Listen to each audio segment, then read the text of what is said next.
Welcome back to You Bet Your Ass NFL Divisional Weekend. We got a packed lineup with some awesome games. I want to thank our sponsor, Cheerful Bullpen, not your average quick grab mart on the west side of the Portland downtown area next to Providence Park. We have one hell of a weekend lined up for us. It's going to be an awesome slate of divisional games from start to finish. Let's go over them right now, starting Saturday morning. Los Angeles Rams travel to the Green Bay Packers. Green Bay Packers hold a 5-1 record against the Rams since 2009. Green Bay Packers are also 11-5-1 against the spread in the playoffs. Something seems off about this game. Is it possible that the Green Bay Packers are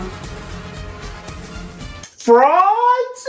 Let's look at it this way. The Green Bay Packers have the 26th hardest schedule in the NFL. The only time they played a good defense was against the Indianapolis Colts, and that game ended in a 31-34 overtime loss. Basically, every other team they've played this season has been an average defense or subpar. I trust Sean McVay in this game way more than Matthew LaFleur. This is a classic student versus the teacher. Sean McVay has the experience here. Since Super Bowl I, defenses ranked number 1 in the league are 7-1 against the opposing number 1 offense. I'm trusting defense here. Rams have the number 1 defense in the league, and they just got done beating the shit out of Russell Wilson and the Seattle Seahawks. If the Rams want to have a chance at winning this game, they have to run the ball. I expect a big day from Akers. Green Bay's defense isn't that great, and they've been on the decline the last half of the season. Look at how much they struggled against the Carolina Panthers. I will always take a number 1 defense against any top-ranked offense in the league. I'm taking the Rams +7 and a Cam Akers anytime touchdown. Moving on, Saturday night. Baltimore Ravens versus the Buffalo Bills. I have been going over this game in my head all week. There's a couple misnomers here that you really have to look at if you're going to assume for a second that you have a credible bet. Josh Allen's playing phenomenal. He's playing the best he's played yet in the league in the short time he's been in it. And Lamar Jackson and the Baltimore Ravens have had their obvious struggles this season. But let's pull back the veil a little bit. Buffalo is only 7-7 against the spread as a home favorite. The Baltimore Ravens are 7-2 against the spread as a road dog since drafting Lamar Jackson. I think the key problem here is going to be the Buffalo defense. The Bills gave up 309 yards passing and 163 yards to a decrepit, non-mobile quarterback and a mid-ranking Indianapolis Colts run game. Baltimore, on the other hand, held the Tennessee Titans to only 51 yards rushing at 209 total offensive yards. Granted, yes, it is Ryan Tannehill. He's not exactly known for passing. They were obviously going to lean on the run game, but that is fucking incredible. That's really good from where they were earlier in the season. Head coach John Harbaugh has the most road playoff wins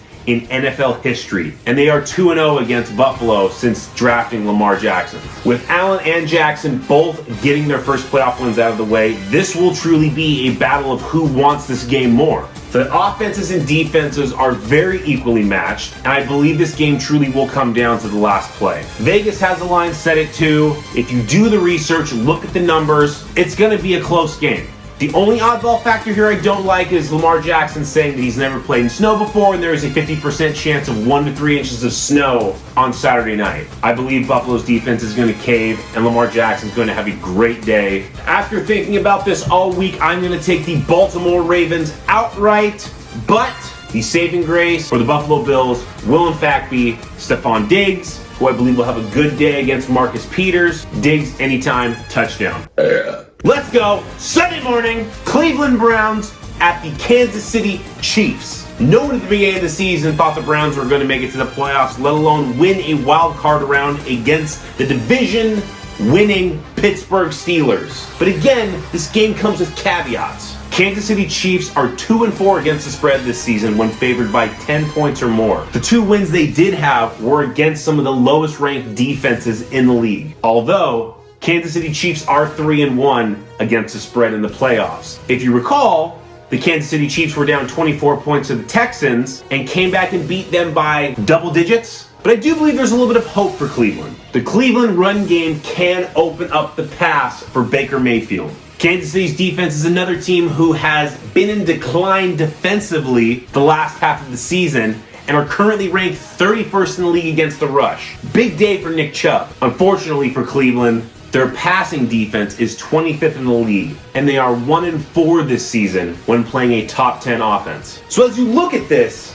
you feel like everything's pushed to Cleveland. They're going to make this close. I would never rule out the craftiness of Patrick Mahomes. Stopping Kansas City is going to be far more difficult than stopping the Pittsburgh Steelers. They could be down 30 points at half, and I would bet a year's salary that they would come back and beat that team by double digits. I'm taking Kansas City -10. Nick Chubb, though, is going to have a big day. Nick Chubb, anytime touchdown.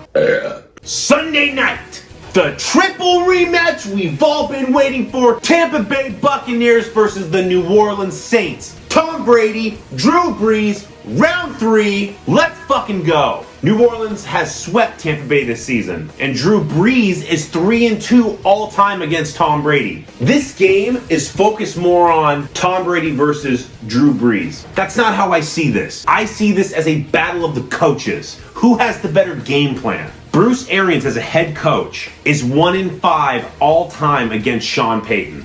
New Orleans has the better coach, and they have the better defense. New Orleans is ranked just underneath the LA Rams at number 2 total defense. Tampa Bay, on the other hand, ranked 6th, and they will need every bit of this with Tom Brady playing how he is currently in the playoffs. You're saying to yourself, well, they beat Washington, and you forget the numbers. He was 22 of 40 passing, and he was 1-5 in trips to the red zone against Washington, a defense that, as good as they are, is still ranked lower than New Orleans. Tom Brady's going to struggle. The keys to New Orleans winning this game are Sean Payton's game plan, feeding Kamara the ball, and hitting Thomas in any man coverage he's up against. For New Orleans, obviously going against many good weapons in the Tampa Bay Buccaneers, Mike Evans, Chris Godwin, Rob Gronkowski. Stop the run, cover high, and kill the big plays. Keep that field of play within 5 to 10 yards. Let him dink and dunk down the field, because Tom Brady has not been successful in the playoffs this season in short yardage scenarios.